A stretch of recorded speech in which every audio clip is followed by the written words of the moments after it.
It's an urge. It's an urge. Every champion has felt it. Every king has felt it. Every winner has felt it. Every soldier has felt it. Every victorious person has felt it. The urge to quit. Don't you give up on your dream. I don't care if you don't have the money, you don't have the help, and you don't have the family for it, and you don't have the background for it, and you don't have the friends for it. Don't you give up on your dream. Don't you do it. Don't you do it. Don't you do it. It may take you twice as long. You may have to take courses and classes. You might not read as fast. You might not move as quick. You might not have as much, but don't you quit. Through all the things I've gone through in my life, I had a lot of downs. How did I keep the faith?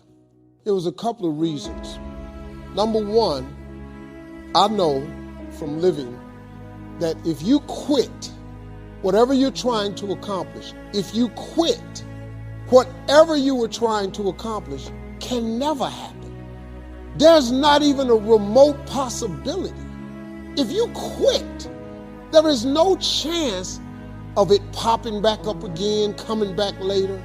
Quitting is guaranteed failure. Now, when you're trying, you're going to fail. But quitting, just stopping, that was the number one thing I understood. And then number two, you have to make sure that your dreams, your aspirations and goals are so big that not accomplishing them is not an option. And then the other layer of it is you're probably going to have some suffering to get there or some sacrifice to get there. And so once you've embraced and decided that this suffering, this sacrifice you're making is an indicator of progress. It's an indicator of obsession. Suffering and sacrifice and hard work is an indication of progress towards our dreams. The lack of sacrifice, the lack of suffering in our lives, its removal, its non-existence also equates to a non-existence of a great life, a non-existence of a dream happening, a big one anyway. You have to want something so big that it wakes you up in the middle of the night. You have to want something so big that you think about it all the time. You have to want something so big that it drives you to wake up when you don't want to. It keeps you up at night when you long been sleepy. It makes you show up, do things you wouldn't normally do. It requires extra. If you want to be extraordinary and not ordinary, if you want to be ordinary, live your life. And so embrace the fact that you're going to have to sacrifice and suffer to some extent. Once you've embraced that it's going to happen, it's almost not that bad. It's kind of like those of you that are fit. You've sort of accepted that before you go to the gym and get there, you're going to have to suffer. And we go anyway. It becomes a habit. No one goes into a gym thinking, I'm not going to have to sacrifice or suffer. There'll be no discomfort or no pain. Yet in life, outside of that one area, most of us are worried about suffering. We're afraid of it. When we're suffering and sacrificing, we wonder whether it's worth it. We wonder whether we're supposed to. We wonder whether sacrifice or setbacks or suffering is a sign it's not our real dream, don't we? See, at the gym, you'd never think, oh, I'm going through some pain and discomfort. This must be a sign I shouldn't be at the gym. You'd never think that. So while it's happening, there's no part of you that says, this isn't right. In fact, the indication of the pain and sacrifice and sweat, don't you feel better at the gym? You're like, wow, I really sacrificed today. I really suffered. So in that area, we all know to the extent we suffer and sacrifice is to the extent we grow. And your body is a metaphor for the rest of your life. But the rest of our life, every time we sweat, every time we sacrifice, every time we suffer, we don't do what we do at the gym. We start saying, well, wait a minute. Maybe I'm not supposed to be doing this. Maybe I'm not cut out. Maybe it's not my destiny. Maybe I just can't do it. It's the most unbelievable, ridiculous conclusion we draw, but it's what everybody does, which is another form of distraction, is doubt. Another form of distraction is just doubt, and doubt comes from the suffer. It comes from a loss. It comes from fear. It comes from the sacrifice. And so just remember this, you're supposed to suffer and sacrifice. So let me ask you a question. What are you willing to risk in order to make your dream come true? Nothing ventured, nothing gained. You're going to take a risk. Maybe it's financial.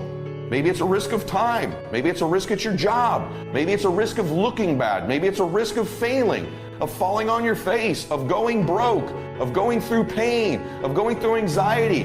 What are you willing to risk in order to win?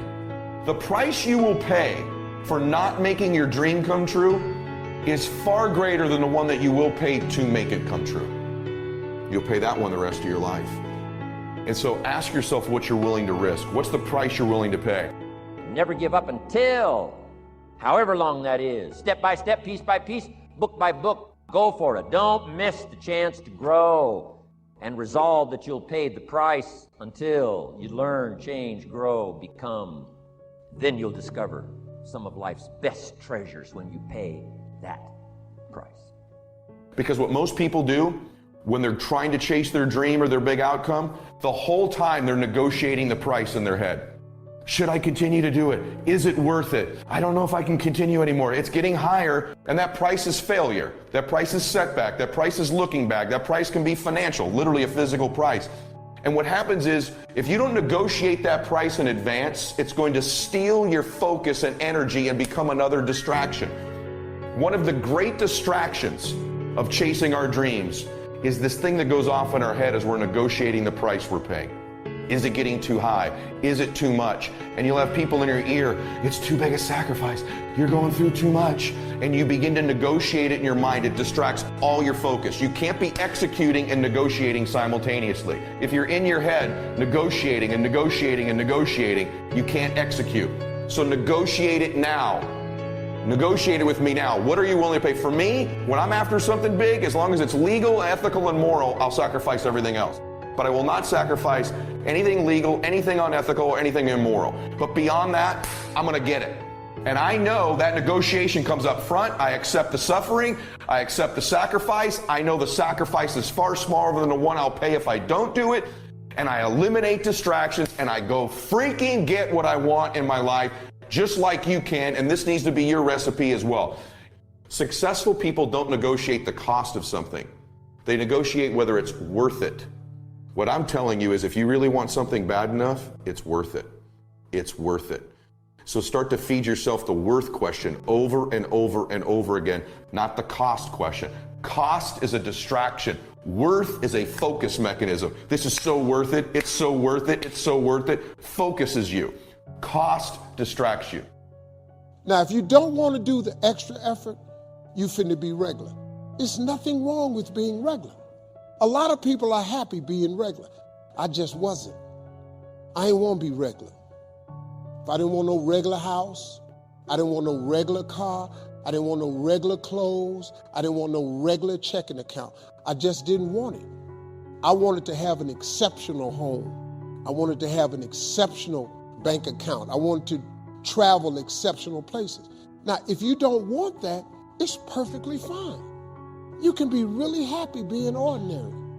But if something's burning in you, you got to deal with it. If you don't deal with it, you're going to be disappointed, man. See, being regular is cool. There's nothing wrong with it. You get a regular job, regular house, regular car, you get regular money. You go on vacation once a year, that's cool, no problem. Economy ticket, regular. See, let me tell you something. You know what you ought to do? Save your money and buy a first-class ticket. This is how you train yourself to be successful. Save your money, get an upgrade, buy a first-class ticket.